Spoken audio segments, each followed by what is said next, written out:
is it to live among so much instability? In the United States, we get to an instability. Nobody trusts the government. Nobody trusts, when we don't trust anything, like, what's it like to live in that space? Okay, before responding to this question, I would like to ask you all like one question, because Dr. Sam, he came across a very important point when he mentioned in his slides a civil war. So does anyone of you here want to fight each other and kill each other? Of course no. That's what is happening nowadays in Iraq and leads to instability. So being in an unstable situation, and we're living in any country around the world, it's just like living in a chaos, okay? So people of Iraq, from north to south of Iraq, we are not living in stable situations because we distrust each other nowadays. What is happening in Mosul and some cities of Iraq when ISIS invade Mosul, and when they did that, first they said that we are here to liberate you. And some people, unfortunately, they believe that they came here to liberate us from what's already having from our government. So they feel that, well, finally someone will come and give us our rights. So a lot of people thought they came really to liberate them, but after days, they show the real face of how the militias can be. So they start first closing everything to people. They are trying to take their rights. And if you were before having like 50% of your rights from the government, and now they have nothing because they took everything from the people. So every one of us were just thinking of how to live this day, and we were not thinking of if we are able to live the next day. Because if you are living like the day that you're living in, so you are doing something, okay? So they came in the world of liberation, but they really came for destruction, for killing people, and they came to take your rights. No one, believe me, wants you to live a stable life, unless you and your family and close friends. Other people, they are claiming that they are here because they want you and to provide you with better life than the one you have. So don't believe them, because people of Mosul, they were deceived by ISIS, okay, when they told them that we will get you. So that's why I'm calling every one of you, if you're like from US or any country that you're representing here, don't drag to this trap, because the government, whatever the government is providing you, is the best solution for you, because you know now what you are living, but believe me, tomorrow you will not know that how you will live. And I don't... You said last night, just on that, last night you said something that was really prescient, and something I've heard people who have gone through a civil war in countries around the world say many times. It's like, you think it's going to get better. Yes, I'm coming across this point. Yeah. So like when you thinking of the civil war or anything that, or anyone that's calling that we are going to here to give you the better life, if you think that this really will happen, and I will tell you just like, there are no guarantees that you will have a better life. People of Iraq in general, and Mosul in particular, we wish. Do you know that all of us, we had this word when we say, but I wish, or we wish. We don't want to come across such a word. It's really just a word which is wish, but it has a lot of things inside. There are many interpretations to people of Iraq and the word that I wish, because we weren't know that we will have a better life, and that's why we believe them, okay? But now we keep saying that I wish that if I come back to 2014, I wish if I come back to 2010, and in 2002. No, I'm just back in the time. Yeah. And luckily, the whole people of Iraq, they wish if we come back 2002, as you just mentioned. Because in 2002, when U.S. Army invaded Iraq, okay, they said that we're here to liberate you.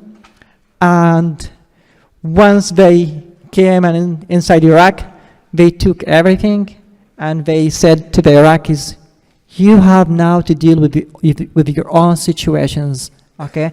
So whatever is happening nowadays in Iraq, so the Iraqis, they are responsible for all this stuff and things because they believe someone just told them that we are here for a better life to you, and we don't have any guarantee, so never believe such things. Okay, thanks. Very really important words. So I want to go back to something that you said. You asked people like, hey, are you ready to go fight and kill other people who think differently than you? Well, nobody is. And Iraqis weren't. Look, you know, if you don't know, I'm going to just say something here, right? If you don't have an experience with Arab culture, right? Arab culture is a culture that is just profoundly community-based, profoundly family-based, profoundly non-violent. Recently, we see violence in the Arab world because that's just where violence emerged. Historically, the violence was in Europe. Profoundly violent societies. We don't see this, okay? But now we're seeing violence in a place like Iraq, right? But what happened? Like, if you would have asked Iraqis in 2001, hey, are you ready to go kill your neighbor? Do you want to do that? Every Iraqi would have said, like, no, I'm not doing that. But you did. And so when I think about these folks here, I think, yeah, they all say that now. But when stuff collapses, you know, that starts to change. Yeah, this is the purpose of my question. As you just mentioned, that when we were like in 2001 or 2, that are you going to kill each other? Are you ready to do that? Of course, we say, hell no, that we don't want to do that. But the purpose from my question is that because you will be forced to protect yourselves. Okay, so when you're living in a chaos and the government will be collapsed and no one is going to protect you, you have to protect yourself. And how that you have to protect yourself is against like each other, against parties, militias, or any groups. So nowadays, Iraqis, they were forced to face each other. And unfortunately, we lost the trust between people of Iraq. And I do love to see you all as you here sitting one next to each other and trust each other. I want that these moments of peace to last forever, here or everywhere too. So that's why I don't recommend any one of you to think at least for 1 second about if we are going to involve in civil war or any kind of these self-liberations, because the consequences is really bad. I think about all these militia groups, and I think about, you know, you all have a lot of militia groups in Iraq right now in particular. You didn't used to have them, but you have them now. We didn't used to have them, and they're growing, you know, every week. I mean, they're growing and growing, right? And they are preparing for a war, and they're amassing weaponry, and they're training, and they're preparing, and it's all happening behind the scenes just because you don't see it. And I think how easily or how susceptible Americans would be, just like how susceptible Iraqis were, to a different kind of message that makes sense. Like, you know, all the folks that were on, that are, you know, these groups that I showed you the photos of, the folks that were on the Capitol on January 6th, it just makes sense to go do that. The far left, the far right, it doesn't matter. And I think that's what scares me the most. Say, you know, BLM protests, right? Or on the Capitol Mall, or the right wing, the left wing. There's people just angry. And we say, like, what are you angry about? We're just angry. Like, well, what are you angry about? Like, what are you really angry about? And people are then people can come up with something, right? I'm angry that they took our government away. Who is they? I'm angry that this entire system is racist. Like, who's the entire system? You're part of the entire system.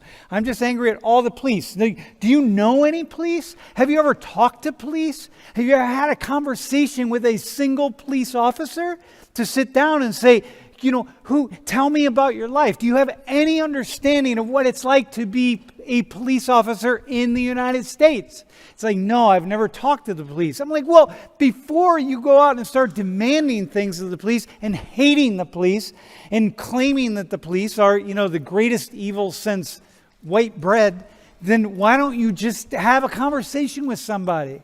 But we don't do that, and then we slide into the kind of war that you see. By the way, I want to see if anybody has a question they would like to, or who has a question they'd like to ask. But the thing that we talked about last night, when I think about balkanization, and I think like the Shia and Sunni divide, right? When you were a child, you never talked about Sunnis and Shias, right? Yeah, when I was, let me say that until when I was 18 years old, I never knew that there are two different types of Muslim. They are Sunni and Shia. But after the war, even now, immediately, and 3-4 years, I start here. There are two categories of Muslim. They are Sunni and Shia, and I wasn't happy with that. I wasn't, because I do really prefer that I'm only called a Muslim. Okay, I have my own beliefs, but don't tell me that being a Muslim it has Sunni and Shia, and I don't know. Maybe there are more than this. But luckily, they only told us there is a Sunni and Shia. So I don't want to feel like I'm different or the Shia is different from me, because I prefer to be Iraqi. I prefer to be Iraqi from Mosul. I'm not preferring to be Muslim Sunni, because they're implementing kind of hatred between us. Because Shia, they would like to show themselves they are better than us, and we would like to show them that it's the same, that Sunni, they are better from them. So, you have 1,600, 1,400 years of Sunni and Shia. There's a little bit of conflict, but okay, mostly you're saying you were 18 years old before you even knew. Yeah. And within 20 years, suddenly we have Sunnis killing Shia, Shia killing Sunnis. And where did that happen in 20 years? So it's kind of in Christianity, today we don't have this deep hatred of Catholics and Protestants, but for centuries it's Catholics and Protestants. In fact, the entire civil war in Northern Ireland is based on Catholics and Protestants hating each other, which just came out of nowhere. So if I think about that, I think what are you all going to be taught to hate each other on? What's it going to be? That suddenly, when I was in Penn State, I didn't hate other Penn Staters because they were X, but now 15 years later I do, and I'm ready to pick up a gun and go kill them. So you wouldn't have predicted that when you were 18.